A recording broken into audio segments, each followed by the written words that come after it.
Bonjour à tous, ici Adrien. Aujourd'hui on est le jeudi 24 août 2023 et dans cette vidéo, nous allons voir ensemble une astuce qui concerne Borg Backup qui va vous permettre de récupérer de l'espace sur les différents périphériques sur lesquels vous stockez vos sauvegardes Borg Backup telles que des clés USB, des disques durs externes, des NAS pourquoi pas, et ce évidemment sans perdre de points de sauvegarde. Alors, le logiciel Borg Backup, on l'a vu ensemble à travers cette vidéo que vous voyez à droite de l'écran. Si vous ne l'avez pas vu, je vous mettrai le lien dans le descriptif. Vidéo qui était associée d'un article sur le site linuxtricks.fr qui vous remontre toutes les possibilités de Borg Backup avec divers exemples.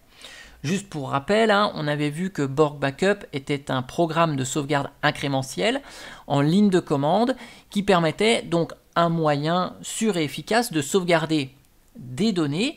Et dans les avantages de Borg Backup, on avait noté la déduplication, la compression et le chiffrement des données éventuellement. Alors, pour vous montrer comment récupérer de l'espace sur vos périphériques sur lesquels vous stockez des sauvegardes, il fallait bien que j'ai un cas concret. Et donc, je me suis laissé un petit peu de temps pour vous montrer ce cas concret sur mon système avec mes propres sauvegardes pour voir comment compacter les données. Alors si je vous lance la commande df-h pour que vous voyez les partitions montées sur mon système, vous voyez ici devsdg1, c'est mon disque de 2 Tera qui est monté sur /media/backup sur lequel je stocke les sauvegardes et vous voyez qu'il est plein à 100%. Si je vais dans /media/backup, j'ai fait le choix de créer 4 dépôts Borg, Borg Data, Borg Home, Borg TMP, Borg VM, parce que je vais avoir une stratégie de sauvegarde différente suivant les données à sauvegarder, et je vais garder plus longtemps et plus de points pour mes documents personnels, mes photos, que pour les disques des machines virtuelles par exemple. Donc voilà pourquoi j'ai éclaté en 4 dépôts de sauvegarde différents avec Borg. Si je vous montre ici avec un petit Borg list sur le dossier Borg Data, dans lequel vous avez les sauvegardes de mes documents, eh bien, vous allez remarquer que au mois de mars, c'était il y a très longtemps, il y a un seul point de sauvegarde. Au mois d'avril, il y a un seul point de sauvegarde. C'est le dernier point qui a été fait dans le mois. Et là, au mois de mai, j'en ai 1, 2, 3 et 4 de points de sauvegarde. Dans le script que j'ai réalisé, je fais une épuration des sauvegardes et prochainement, au mois de mai, il ne va me conserver que le dernier point du mois de mai. Et donc, la sauvegarde du 16, du 13 et du 4 mai vont être supprimées pour épurer, avoir moins de points de sauvegarde. Cependant, on ne gagne pas tant de place que ça. Et là, au mois d'avril, au mois de mars, j'ai des sauvegardes qui ont été épurées. Donc, les données ont été enlevées, mais pour rejouer la déduplication, pour rejouer tout un tas de mécanismes propres à Borg Backup, pour gagner de l'espace disque, vous allez devoir le faire à la main.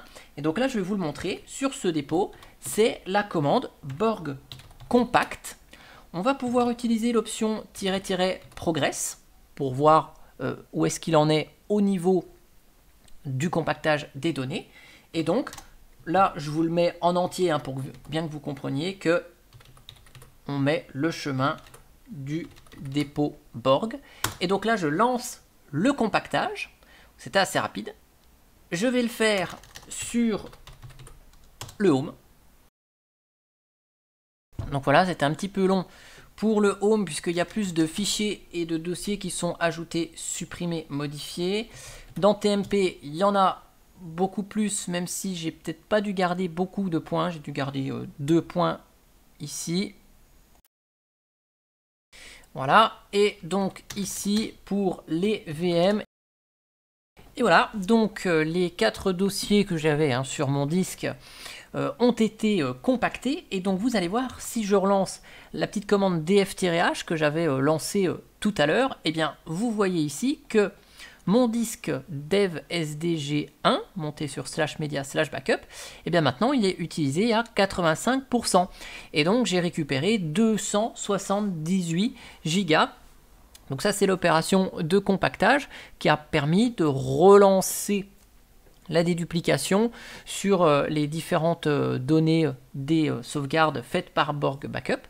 Et donc, consolider tout ça, ça nous permet de récupérer un petit peu de place. Alors, évidemment, plus vous avez de points de sauvegarde et que entre ces différents points de sauvegarde, il y a beaucoup de données qui ont été modifiées, fichiers ajoutés, supprimés, et ben, ça va prendre plus de temps. Hein.